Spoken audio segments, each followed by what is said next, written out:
ਸਾਹਿਬ ਵਾਹਿਗੁਰੂ ਜੀ ਕੀ ਫਤਿਹ। ਮੈਂ ਤੁਹਾਡੀ ਹੋਸਟ ਨੀਲਮ ਕੌਰ ਤੇ ਮੈਂ ਟੀਵੀ 84 ਦੇ ਸਾਰੇ ਦਰਸ਼ਕਾਂ ਤੇ ਸਰੋਤਿਆਂ ਦਾ ਨਿੱਘਾ ਸਵਾਗਤ ਕਰਦੀ ਹਾਂ ਪ੍ਰੋਗਰਾਮ ਸੱਚੋ ਸੱਚ ਵਿੱਚ। ਰੋਜ਼ਾਨਾ ਦੀ ਤਰ੍ਹਾਂ ਤੁਹਾਡੇ ਤੇ ਸਾਡੇ ਹਰਮਨ ਪਿਆਰੇ ਡਾਕਟਰ ਅਮਰਜੀਤ ਸਿੰਘ ਮੇਰੇ ਨਾਲ ਬੈਠੇ ਹੋਏ ਨੇ। ਆਓ ਨਾਲ ਮਿਲ ਕੇ ਪ੍ਰੋਗਰਾਮ ਸ਼ੁਰੂ ਕਰਦੇ ਹਾਂ। ਜੀ doctor sahib, welcome to our show. Thank you very much. ਜੀ ਡਾਕਟਰ ਸਾਹਿਬ, ਅੱਜ 30 ਸਤੰਬਰ 2015 14 ਅਸੂਨ ਨਾਨਕਸ਼ਾਹੀ ਸੰਮਤ 547 ਦਾ ਦਿਨ ਹੈ ਤੇ ਪ੍ਰੋਗਰਾਮ ਦੇ ਸ਼ੁਰੂ ਵਿੱਚ ਅੱਜ ਤੁਸੀਂ ਕਿਹੜੇ ਮੇਨ ਇਸ਼ੂ ਸਾਡੇ ਦਰਸ਼ਕਾਂ ਨਾਲ ਸਾਂਝੇ ਕਰਨ ਜਾ ਰਹੇ ਹੋ? ਜਿਹੜਾ ਪਿਛਲੇ ਦਿਨਾਂ ਤੋਂ ਲਗਾਤਾਰਤਾ ਨਾਲ ਇਸ਼ੂ ਚੱਲ ਰਿਹਾ ਹੈ, ਜਿਸ ਨੇ 30 ਮਿਲੀਅਨ ਸਿੱਖ ਕੌਮ ਦੇ ਜਾਗਰੂਕ ਪੰਥ ਪ੍ਰਸਤਾਂ ਨੂੰ ਝੰਜੋੜ ਕੇ ਰੱਖ ਦਿੱਤਾ ਹੈ। ਜੀ ਬਿਲਕੁਲ, ਉਹੀ ਵਿਸ਼ਾ ਅੱਜ ਵੀ ਚਰਚਾ 'ਚ ਰਿਹਾ ਔਰ ਕਿਸ ਕਦਰ ਇਹਨਾਂ ਨੂੰ ਇਸ ਇਸ਼ੂ ਨੇ ਹਿਲਾ ਕੇ ਰੱਖ ਦਿੱਤਾ ਹੈ, ਉਸ ਦਾ ਇੱਕ ਸਬੂਤ ਬੇਸ਼ੱਕ ਅਜੇ ਇੱਕ ਕਨਫਰਮ ਤਾਂ ਨਹੀਂ ਹੋਈ ਖਬਰ, ਲੇਕਿਨ ਫੇਸਬੁੱਕ ਦੀ ਇੱਕ ਲੇਟੈਸਟ ਰਿਪੋਰਟਿੰਗ ਹੈ ਕਿ ਤਖਤ ਸ੍ਰੀ ਦਮਦਮਾ ਸਾਹਿਬ ਦੇ ਕਾਰਜਕਾਰੀ ਜਥੇਦਾਰ ਗੁਰਮੁਖ ਸਿੰਘ, ਜਿਸ ਨੇ ਇਸ ਸਾਰੇ ਦੇ ਵਿੱਚ ਸਭ ਤੋਂ ਜ਼ਿਆਦਾ ਐਕਟਿਵ ਰੋਲ ਅਦਾ ਕੀਤਾ ਹੈ, ਸੁਖਬੀਰ ਬਾਦਲ ਦੀ ਸੌਦਾ ਸਾਧ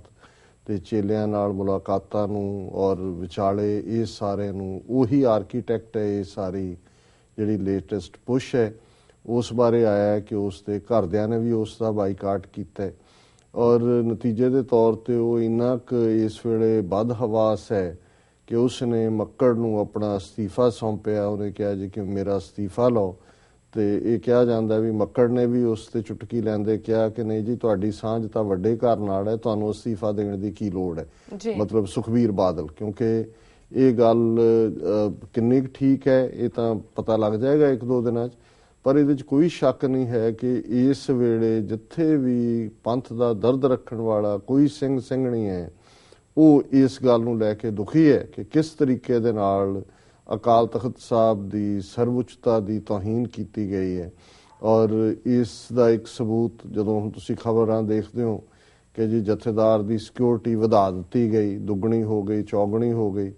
ਚਲੋ ਇੱਕ ਗੱਲ ਚੰਗੀ ਹੈ, ਅੱਗੇ ਤਾਂ ਜਹਾਜ਼ ਦੇ ਵਿੱਚ ਆਪਣੇ ਟੈਚੀ 'ਚ ਕਿਰਪਾਨ ਰੱਖ ਕੇ ਚੜ੍ਹ ਆਉਂਦੇ ਸੀ। ਇੱਥੇ ਕਿਸੇ ਰੈਸਟੋਰੈਂਟ ਦਾ ਉਦਘਾਟਨ ਕੀਤਾ,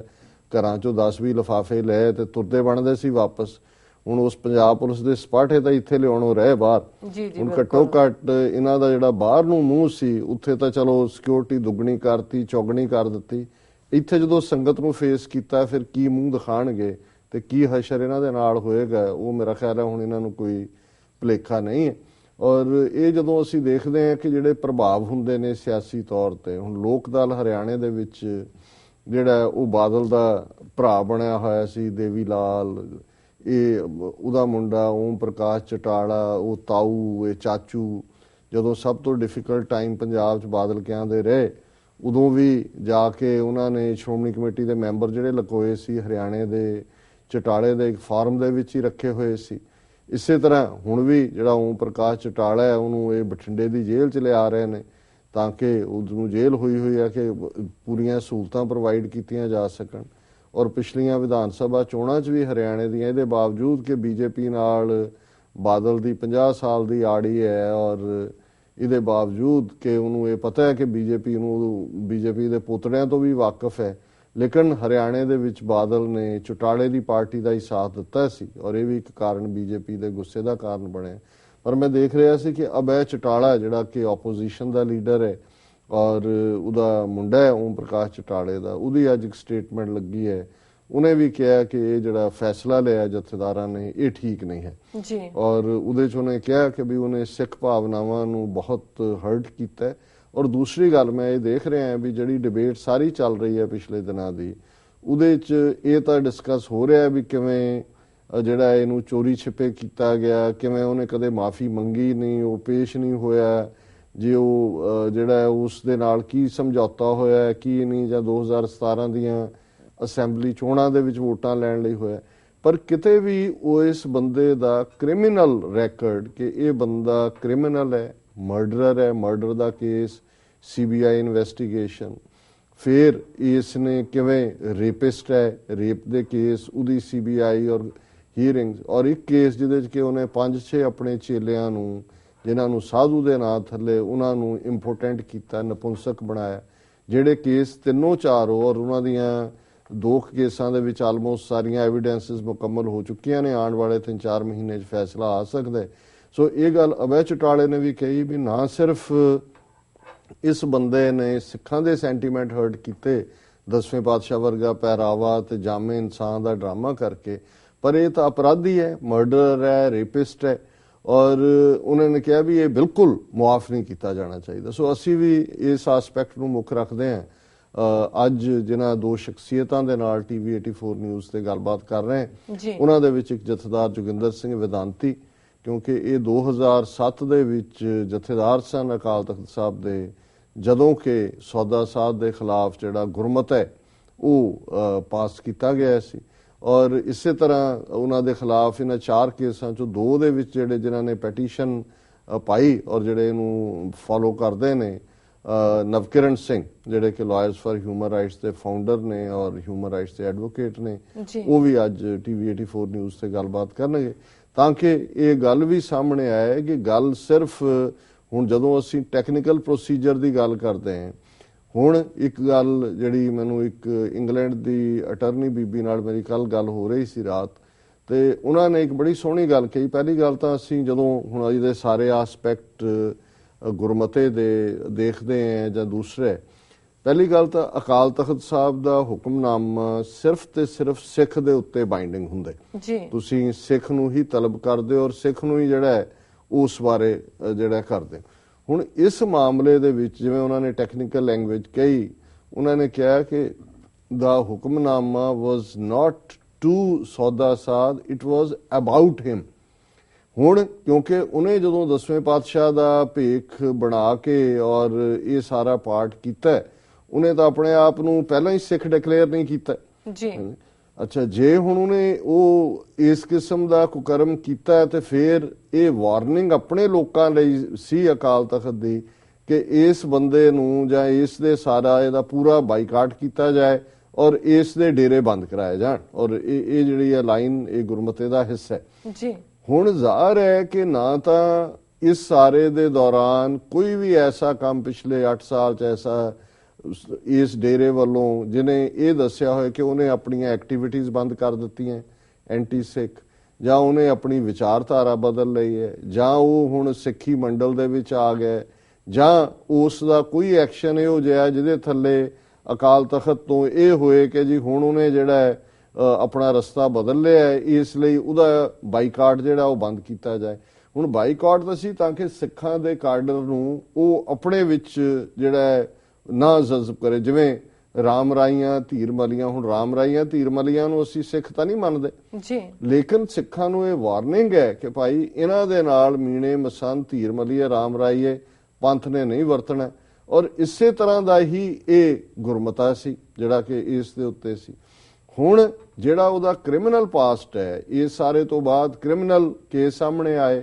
ਜਿਨ੍ਹਾਂ ਨੂੰ ਜਿਹੜਾ ਕਿ ਲਾਅ ਦੀ ਖਿਲਾਫ ਵਰਜ਼ੀ ਹੈ, ਔਰ ਇਸ ਸਾਰੇ ਦੀ ਟਾਈਮਿੰਗ ਤੋਂ ਇਹ ਵੀ ਪਤਾ ਲੱਗਦਾ ਹੈ ਕਿ ਵੀ ਸ਼ਾਇਦ ਜੇ ਇਹ ਡੀਲ ਏਜੰਸੀਆਂ ਦੇ ਰਾਹੀਂ ਇੱਧਰ ਚੱਲੀ ਹੈ ਤੇ ਇੱਧਰ ਉਹਦੀ ਫਿਲਮ ਵੀ ਲੱਗ ਗਈ ਤੀਜੇ ਦਿਨ, ਕਿ ਉਹ ਜਿਹੜੇ ਬਹੁਤ ਸਾਰੇ ਕੇਸ ਚੱਲ ਰਹੇ ਨੇ ਉਹਨਾਂ ਦੇ ਵਿੱਚੋਂ ਵੀ ਕੁਛ ਨਾ ਨਿਕਲੇ, ਔਰ ਆਲਰੇਡੀ ਉਹਨੂੰ ਬੜਾ ਕਲੀਨ ਔਰ ਬੜਾ ਅਵਤਾਰ ਆਲਰੇਡੀ ਮੈਸੇਂਜਰ ਆਫ ਗॉड ਬਣਾ ਕੇ ਜਿਵੇਂ ਸੈਂਸਰ ਬੋਰਡ ਉਹਦੀਆਂ ਫਿਲਮਾਂ ਕਲੀਅਰ ਕਰ ਰਿਹਾ, ਉਹਦੀਆਂ ਫਿਲਮਾਂ ਚੱਲ ਰਹੀਆਂ ਨੇ, ਔਰ ਜਿਵੇਂ ਰਸ਼ ਹੈ ਸਾਰੇ ਮੀਡੀਆ ਨੇ ਵੀ ਜਿਹੜਾ ਕਿ ਅਦਰਵਾਈਜ਼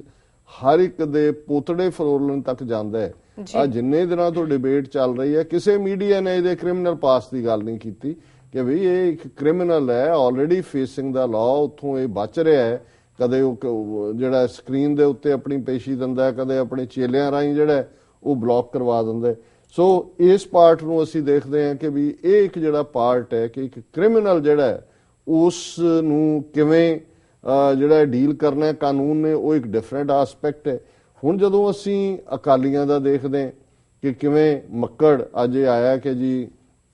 ਅੱਧਾ ਘੰਟਾ ਉਹ ਜਥੇਦਾਰ ਦੇ ਰੈਜ਼ੀਡੈਂਸ ਤੇ ਮਿਲਿਆ ਔਰ ਉਹਨਾਂ ਨੇ ਉਹਨੂੰ ਹੌਸਲਾ ਦਿੱਤਾ ਕਿ ਜੀ ਅਸੀਂ ਤੇਰੇ ਨਾਲ ਖੜੇ ਹਾਂ। ਹਾਲਾਂ ਜੀਤ ਦੀ ਰਿਪੋਰਟਿੰਗ ਹੈ ਕਿ ਵੀ ਇਹ ਜਿਹੜਾ ਕੁਛ ਨਾ ਕੁਛ ਚੱਲ ਰਿਹਾ ਹੈ ਜੀ, ਸੰਤ ਸਮਾਜ ਨੂੰ ਕਿਵੇਂ ਨਾਲ ਲਈਏ। ਜਿਹੜਾ ਜਥੇਦਾਰ ਨੇ ਐਲਾਨ ਕੀਤਾ ਜੇ ਅਸੀਂ ਕਮੇਟੀ ਬਣਾਵਾਂਗੇ, ਉਹਦੇ ਸੰਬੰਧੀ ਵਿਚਾਰ ਹੋ ਰਹੀ ਹੈ ਕਿ ਕੀ ਪੁਨਰ ਵਿਚਾਰ ਹੋਏ। ਸੋ ਅਸੀਂ ਕੱਲ ਵੀ ਇਹ ਕਿਹਾ ਸੀ ਕਿ ਇਹ ਕਮੇਟੀਵਾਦ ਜਾਂ ਦੂਜਾ ਜਿਹੜਾ ਇਹ ਤਾਂ ਸਾਰਾ ਠੰਡੇ ਬਸਤੇ 'ਚ ਪਾਣ ਚੋਂ ਡਿਊਪ ਕਰਨ ਦੀ ਲਾਈਨ ਹੈ। ਇਸ ਤੋਂ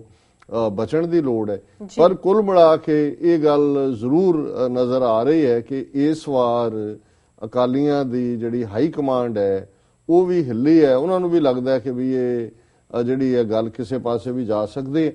ਔਰ ਇਹ ਮੈਸੇਜ ਦੇਣ ਦੇ ਲਈ ਕਿ ਭਾਈ ਲੋਕ ਨਾਲ ਨਹੀਂ ਨੇ ਇਸ ਦੇ ਜੀ। ਜਿਹੜਾ ਪੰਜਾਬ ਬੰਦ ਦਾ ਸੱਦਾ ਸੀ, ਅੱਜ ਜਦੋਂ ਇਹ ਇਸ ਦੀਆਂ ਖਬਰਾਂ ਆਈਆਂ ਨੇ ਤੇ ਇੱਕ ਗੱਲ ਜਿਹੜੀ ਮੈਂ ਡਿਫਰੈਂਟ ਮੀਡੀਆ 'ਚ ਸਾਰਿਆਂ 'ਚ ਹੀ ਦੇਖੀ ਕਿ ਪੁਲਿਸ, ਹੁਣ ਤੁਸੀਂ ਜਦੋਂ ਵੀ ਅਕਾਲੀ ਵੀ ਮੋਰਚੇ ਲਾਉਂਦੇ ਰਹੇ ਨੇ ਹੁਣ ਤੱਕ, ਗੁਰਦੁਆਰਾ ਸਾਹਿਬਾਨ ਦੇ ਵਿੱਚ ਇਕੱਠੇ ਹੋ ਕੇ ਅਰਦਾਸ ਕਰਕੇ ਜਥਾ ਜਾਂਦਾ ਸੀ, ਉਹ ਭਾਵੇਂ ਅਕਾਲ ਤਖਤ ਸਾਹਿਬ ਤੋਂ ਲੱਗਾ ਜਾਂ ਮਾਈ ਖਾਨ ਕੌਰ ਦਾ ਗੁਰਦੁਆਰਾ ਮੋਗੇ ਦੇ ਵਿੱਚ ਸੀ, ਜਾਂ ਗੁਰਦੁਆਰੇ ਸਾਡੇ ਸੈਂਟਰ ਨੇ ਕਿਉਂਕਿ ਆਲਰੇਡੀ ਧਾਰਮਿਕ ਮੁੱਦਾ ਹੈ। ਔਰ ਧਾਰਮਿਕ ਮੁੱਦੇ ਕੀ, ਅਸੀਂ ਜਦੋਂ ਮੀਰੀ ਪੀਰੀ ਦੀ ਗੱਲ ਕਰਦੇ ਹਾਂ, ਐਮਰਜੈਂਸੀ ਦੇ ਖਿਲਾਫ ਮੋਰਚਾ ਵੀ ਅਕਾਲੀਆਂ ਨੇ ਅਕਾਲ ਤਖਤ ਤੋਂ ਲਾਇਆ ਨਾਲ, ਹਾਲਾਂਕਿ ਐਮਰਜੈਂਸੀ ਦਾ ਸਿੱਖ ਧਰਮ ਨਾਲ ਸਿੱਧਾ ਕੀ ਸੰਬੰਧ ਸੀ ਜੀ। ਲੇਕਿਨ ਜਿਸ ਤਰੀਕੇ ਨਾਲ ਪੰਜਾਬ ਦੇ ਐਡਮਿਨਿਸਟ੍ਰੇਸ਼ਨ ਨੇ ਧੱਕਾਸ਼ਾਹੀ ਕੀਤੀ, ਗੁਰਦੁਆਰਿਆਂ ਦੇ ਬਾਹਰ ਜਿਹੜਾ ਵੱਡੀ ਪੁਲਿਸ ਫੋਰਸ ਨੇ ਸਿੱਖਾਂ ਨੂੰ ਗੁਰਦੁਆਰਿਆਂ ਚੋਂ ਨਹੀਂ ਨਿਕਲਣ ਦਿੱਤਾ, ਔਰ ਜਲੰਧਰ ਦੇ ਗੁਰਦੁਆਰਾ ਦੀਵਾਨ ਸਥਾਨ ਸੈਂਟਰਲ ਟਾਊਨ ਦੇ ਵਿੱਚ ਜਦੋਂ ਵੱਡੀ ਗਿਣਤੀ, ਸੈਂਕੜਿਆਂ ਦੀ ਗਿਣਤੀ ਸਿੱਖ ਉੱਥੇ ਇਕੱਠੇ ਸੀ, ਬਾਹਰ ਨਿਕਲੇ ਤੇ ਉਹਨਾਂ ਦੇ ਨਾਲ ਧੱਕਾ ਮੁੱਕੀ ਵੀ ਕੀਤੀ ਗਈ, ਗ੍ਰਿਫਤਾਰੀਆਂ ਵੀ ਕੀਤੀਆਂ ਗਈਆਂ। ਔਰ ਇਸੇ ਤਰ੍ਹਾਂ ਮੋਗੇ ਦੇ ਵਿੱਚ ਜਿਹੜਾ ਲਾਠੀ ਚਾਰਜ ਕੀਤਾ ਗਿਆ, ਔਰ ਬਿਲਕੁਲ ਇਸ ਗੱਲ ਨੂੰ, ਔਰ ਇਹ ਗੱਲ ਉੱਥੋਂ ਦੇ ਲੀਡਰਾਂ ਨੇ, ਲੋਕਲ ਨੇ ਕਹੀ, ਜਦੋਂ ਕਿ ਈਵਨ ਪਟਿਆਲਾ ਜਾਂ ਦੂਸਰੇ ਸ਼ਹਿਰਾਂ ਦੇ ਵਿੱਚ ਦੁਕਾਨਦਾਰਾਂ ਦੇ ਨਾਲ ਗੱਲ ਕੀਤੀ, ਉਹਨਾਂ ਨੇ ਕਿਹਾ ਜੀ ਅਸੀਂ ਹਮਦਰਦੀ ਰੱਖਦੇ ਹਾਂ ਸਿੱਖ ਕੌਮ ਨਾਲ ਔਰ ਅਸੀਂ ਦੁਕਾਨਾਂ ਬੰਦ ਕਰਨਾ ਚਾਹੁੰਦੇ ਸੀ, ਪਰ ਸਾਨੂੰ ਐਡਮਿਨਿਸਟ੍ਰੇਸ਼ਨ ਦਾ ਇਹ ਸਖਤ ਆਦੇਸ਼ ਹੈ ਕਿ ਦੁਕਾਨਾਂ ਖੁੱਲੀਆਂ ਰੱਖਣੀਆਂ ਨੇ। ਸੋ ਜ਼ਾਹਰ ਹੈ, ਹਾਲਾਂਕਿ ਇਹਦੇ ਬਾਵਜੂਦ ਕਿ ਐਡਮਿਨਿਸਟ੍ਰੇਸ਼ਨ ਨੇ ਟਿਲ ਲਾਇਆ, ਸਕੂਲ ਕਾਲਜ ਇੰਸਟੀਟਿਊਸ਼ਨਸ ਉਹਨਾਂ ਨੇ ਜਿਹੜੀਆਂ ਨੇ ਉਹ ਖੁੱਲੀਆਂ ਰੱਖੀਆਂ, ਪਰ ਬੱਸ ਸਟੈਂਡਾਂ ਦੇ ਉੱਤੇ ਜਿਹੜੀ ਹੈ ਉਹ ਬਿਲਕੁਲ ਬੇਰੌਣਕ ਸੀ ਔਰ ਬਿਲਕੁਲ ਭਾਂ ਕਰਦੇ ਸੀ ਬੱਸ ਅੱਡੇ, ਕਿਉਂਕਿ ਲੋਕਾਂ ਨੇ ਇਹ ਦੇਖ ਲਿਆ ਸੀ ਕਿ ਭਾਈ ਉਹਨਾਂ ਨੇ ਟਰੈਵਲ ਤਾਂ ਆਮ ਬੱਸਾਂ 'ਚ ਤਾਂ ਆਮ ਕਾਮਨ ਬੰਦਾ ਹੀ ਟਰੈਵਲ ਕਰਦਾ, ਬਾਕੀ ਤਾਂ ਜਿਹੜੇ ਅਫੋਰਡ ਕਰਦੇ ਨੇ ਅੱਜ ਕੱਲ੍ਹ ਉਹ ਕਾਰਾਂ ਜਾਂ ਦੂਜਿਆਂ 'ਚ ਹੁੰਦੇ ਨੇ। ਸੋ ਇਹ ਪਾਰਟ ਜਿਹੜਾ ਹੈ ਇਹ ਆਪਣੇ ਆਪ ਦੇ ਵਿੱਚ ਇਸ ਗੱਲ ਦਾ ਸਬੂਤ ਹੈ ਕਿ ਇੱਕ ਪਾਸੇ ਜੇ ਸੌਦਾ ਸਾਧ ਦੇ ਗੁੰਡੇ ਜਿਹੜੇ ਨੇ ਉਹ 72 ਘੰਟੇ 70 ਤੋਂ ਜ਼ਿਆਦਾ ਟ੍ਰੇਨਾਂ ਰੋਕ ਲੈਣ, ਬੱਸ ਸਟੈਂਡ ਨਾ ਚੱਲਣ ਦੇਣ, ਲੋਕਾਂ ਦਾ ਜੀਵਨ, ਹਸਪਤਾਲ ਜਾਣ ਵਾਲੇ, ਦੂਜਿਆਂ 'ਚ ਜਾਣ ਵਾਲੇ, ਬਾਹਰਲੇ ਮੁਲਕਾਂ ਲਈ ਜਹਾਜ਼ਾਂ ਤੇ ਚੜ੍ਹਨ ਵਾਲੇ, ਸਾਰਿਆਂ ਨੂੰ ਬਲੌਕ ਕਰ ਦੇਣ ਤਾਂ ਐਡਮਿਨਿਸਟ੍ਰੇਸ਼ਨ ਸੁੱਤੇ। ਪਰ ਇੱਕ ਪੀਸਫੁਲ ਕਾਜ਼ ਦੇ ਲਈ ਬਿਨਾਂ ਕਿਸੇ ਦਾ ਕੋਈ ਪੀਸ ਡਿਸਟਰਬ ਕੀਤਿਆਂ ਜਾਂ ਹਿੱਸਾ ਕੀਤਿਆਂ ਤੁਹਾਡੇ ਕੋਲ ਜਿਹੜਾ ਆਪਣੀ ਗੱਲ ਕਹਿਣ ਦਾ ਹੱਕ ਵੀ ਨਹੀਂ ਹੈ। ਔਰ ਇਹ ਜਿਹੜਾ ਪਾਰਟ ਹੈ ਕਿ ਕਿਵੇਂ ਅਕਾਲ ਤਖਤ ਦਾ ਮਿਸਯੂਜ਼ ਕੀਤਾ, ਹੁਣ ਬੇਸ਼ੱਕ ਇਸ ਵੇਲੇ ਜਿਵੇਂ ਕਹਿੰਦੇ ਨੇ to fish in the troubled waters, ਸਿਆਸੀ ਪਾਰਟੀਆਂ ਵੀ ਜਿਹੜੀਆਂ ਨੇ ਉਹ ਆਪੋ ਆਪਣੇ ਏਜੰਡੇ ਤੇ ਨੇ। ਕੈਪਟਨ ਅਮਰਿੰਦਰ ਸਿੰਘ ਦੀ ਵੀ ਅੱਜ ਸਟੇਟਮੈਂਟ ਆਈ ਹੈ, ਉਹਨੇ ਕਿਹਾ ਜੀ ਕਿ ਇਹ ਬੜੇ ਦੁੱਖ ਦੀ ਗੱਲ ਹੈ ਕਿ ਅਕਾਲ ਤਖਤ ਸਾਹਿਬ ਦੀ ਸਰਵਉੱਚਤਾ ਜਿਹੜੀ ਹੈ ਉਹ ਥੱਲੇ ਨੂੰ ਆ ਰਹੀ ਹੈ, ਔਰ ਉਹਨੇ ਕਿਹਾ ਕਿ ਜੀ ਇਹਦੇ ਲਈ ਬਾਦਲ ਜ਼ਿੰਮੇਵਾਰ ਹੈ, ਔਰ ਉਹਨੇ ਕਿਹਾ ਜੀ ਕਿ ਅਕਾਲ ਤਖਤ ਜਿਹੜੀ ਸੰਸਥਾ ਹੈ ਉਹਦਾ ਸਰਵਉੱਚਤਾ ਰਹਿਣੀ ਚਾਹੀਦੀ ਹੈ। ਉਹਨੇ ਕਿਹਾ ਇਹਦਾ ਕਾਰਨ ਕਿ ਜਦੋਂ 2007 ਦੇ ਵਿੱਚ ਇਸ ਕਿਸਮ ਦਾ ਗੁਰਮਤਾ ਆਇਆ ਸੀ, ਜਿਹੜੇ ਹਾਲਾਤ ਉਦੋਂ ਪੈਦਾ ਕੀਤੇ ਸੀ, ਉਹਦੇ ਲਈ ਵੀ ਬਾਦਲ ਜ਼ਿੰਮੇਵਾਰ ਸੀ ਔਰ ਬਾਦਲ ਨੇ ਉਹਦੇ ਚੋਂ ਸਿਆਸੀ ਲਾਹਾ ਲੈਣ ਦੀ ਕੋਸ਼ਿਸ਼ ਕੀਤੀ। ਔਰ ਜੋ ਕੁਝ ਅੱਜ ਹੋ ਰਿਹਾ ਹੈ ਇਹ ਵੀ ਜਿਹੜਾ ਇੱਕ ਸਿਆਸੀ ਪਾਰਟ ਹੈ, ਔਰ ਜਿਵੇਂ ਜਥੇਦਾਰਾਂ ਨੇ ਇਹ ਫੈਸਲਾ ਲਿਆ ਹੈ, ਇਹ ਸਿਆਸੀ ਪ੍ਰੈਸ਼ਰ ਥੱਲੇ ਰਿਹਾ ਔਰ ਇਸ ਦਾ ਸਿਆਸੀ ਲਾਹਾ ਲਿਆ ਜਾਏਗਾ। ਹਾਲਾਂਕਿ ਅਸੀਂ ਇਹ ਤਾਂ ਕਹਿ ਸਕਦੇ ਹਾਂ, ਮੈਨੂੰ ਵੀ ਸਟੇਟਮੈਂਟ ਦੇਖਦੇ ਆਇਆ, ਮੈਂ ਕਿਹਾ ਜੀ ਛੱਜ ਤਾਂ ਬੋਲੇ ਛਾਨਣੀ ਕੀ ਬੋਲੇ, ਜਿਸ 100 ਛੇਦ ਕਿ ਵੀ ਤੇਰੀ ਘਰ ਵਾਲੀ ਬੀਬੀ ਪਨੀਤ ਕੌਰ ਉਹਦਾ ਕਹਿੰਦੇ ਸੀ ਨਹੀਂ ਪਿਤਾ ਜੀ ਇਸ ਤਰ੍ਹਾਂ ਨਹੀਂ ਹੋ ਸਕਦੇ, ਪਿਤਾ ਜੀ ਫਲਾਣਾ ਨਹੀਂ। ਔਰ ਪਿਛਲੀਆਂ ਚੋਣਾਂ ਵੇਲੇ ਵੀ ਜਦੋਂ ਅਮਰਿੰਦਰ ਸਿੰਘ ਧੜੱਲੇ ਨਾਲ ਸੌਦਾ ਸਾਧ ਦੇ ਡੇਰਿਆਂ ਦੇ ਵਿੱਚ ਗਿਆ ਵੋਟਾਂ ਲੈਣ ਦੇ, ਸਿਰਸੇ ਵੀ ਗਿਆ, ਦੂਜੇ ਵੀ, ਤਾਂ ਉਹਨੂੰ ਇਹ ਕਿਹਾ ਸੀ ਕਿ ਜੀ ਇਸ ਬਾਰੇ ਤਾਂ ਹੁਕਮਨਾਮਾ ਹੈ ਅਕਾਲ ਤਖਤ ਦਾ। ਉਹਨੇ ਕਿਹਾ ਜੀ ਮੈਂ ਇੱਕ ਸਿਆਸੀ ਆਦਮੀ ਹਾਂ, ਮੈਂ ਹਰ ਥਾਂ ਤੇ ਜਾਣਾ, ਮੈਂ ਹਰ ਇੱਕ ਨੂੰ ਮਿਲਣਾ। ਔਰ ਉਦੋਂ ਵੀ ਕਿਉਂਕਿ ਉਹ ਜਰਾ ਕਹਿ ਕੇ ਮਿਲਿਆ, ਇਹ ਹਨੇਰੇ 'ਚ ਸਾਰੇ ਮਿਲਦੇ ਸੀ। ਰਾਫਤਾ ਤਾਂ ਬਾਦਲ ਨੇ 2007 ਦੇ ਜਿਹੜਾ ਹੁਕਮਨਾਮਾ ਸੀ ਉਸ ਤੋਂ ਬਾਅਦ ਕਦੇ ਵੀ ਨਹੀਂ ਇਹਨਾਂ ਦੇ ਨਾਲ ਤੋੜਿਆ, ਔਰ ਇਹੀ ਕਾਰਨ ਸੀ ਕਿ ਉਹਨਾਂ ਨੇ ਆਪਣੇ ਇੱਕ ਜ਼ਿਲ੍ਹਾ ਜਥੇਦਾਰ ਰਾਹੀਂ ਜਿਹਨੇ ਕੇਸ ਕੀਤਾ ਸੀ ਅਦਾਲਤ ਦੇ ਵਿੱਚ ਕਿ ਇਹਨੇ ਭੇਖ ਬਣਾਇਆ, ਉਸ ਕੇਸ ਨੂੰ ਵਾਪਸ ਕਰਵਾ ਦਿੱਤਾ।